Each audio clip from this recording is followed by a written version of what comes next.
80-year-old accountant leaves a letter for his wife on Friday evening that reads, "Dear wife, I am 54 and by the time you receive this letter, I will be at the Grand Hotel with my beautiful and attractive 80-year-old secretary."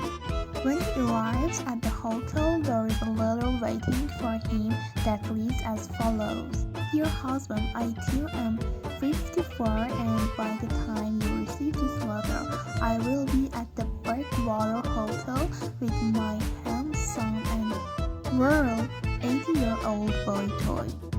You being an accountant will know that 80 goes into 54 many more times than 54 goes into 8. A man had just bought a computer, but he didn't know how to set it up, so he got this girl to do it for him. When she asked him what his password was going to be, he said, trying to be funny. She didn't laugh at him, but she laughed at the response that came up. "Password rejected, not long enough."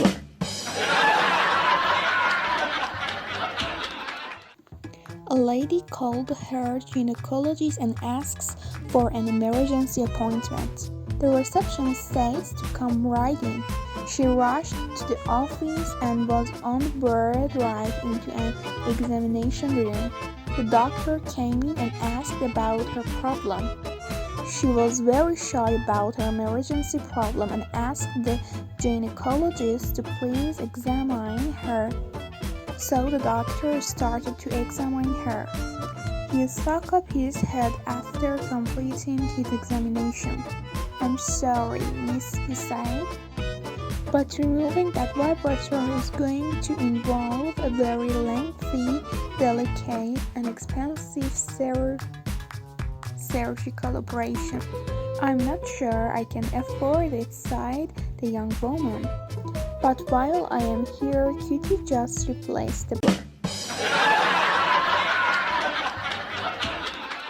A blonde girl is crossing the road when she gets hit by a car.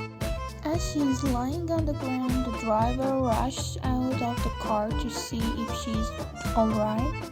"I'm so sorry, I just didn't see you. Are you okay?" he blurted out. "Everything is just a blur. I can't see a thing," she said tearfully. Concerned, the man leans over the woman to test her eyesight. He asks, "How many fingers have I got up?" "Oh no," she screams. "Don't tell me I'm paralyzed from the waist."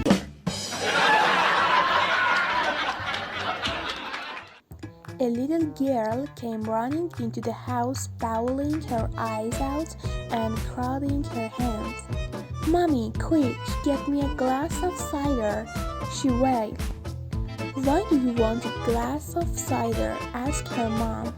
"I cut my hand on a phone and I want the pain to go away."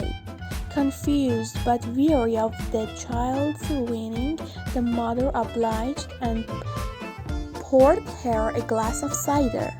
The little girl immediately dunked her hand in it. "Ouch! It still hurts. This cider doesn't work," she whined.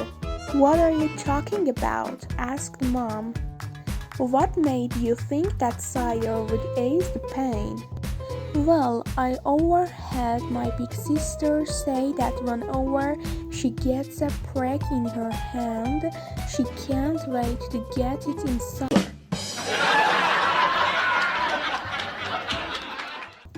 Tony had been feeling guilty all day long. No matter how much he tried to forget about it, he couldn't. The guilt and sense of shame was overwhelming. But every once in a while he'd heard that soothing voice trying to reassure him. "Tony, don't worry about it. You're not the first surgeon to sleep with one of your patients, and you won't be the last. And you're single, so just let it go." But Invariably, the other voice would bring him back to reality. Tony, you're a vet surgeon. One morning, the members of a farm family were coming to the kitchen for breakfast. Just as Junior seated himself, his mother told him he was not going to get anything to eat until he went to the barn and fed the animals. Irritated at this, he stomped out the door and headed for the barn. As he fed the chickens, he kicked each one in the head. As the cow bent down to start in one the fresh hay he had just put in the stall, he kicked it in the head. He poured food for the pigs, and as they started eating, he kicked them in the head. He went back to the kitchen and sat down again. His mother was furious. I saw what you did, and as you kicked the chickens, you'll get no eggs for breakfast. And since you kicked the cow, you'll get no milk, and no bacon or sausage because you kicked the pigs.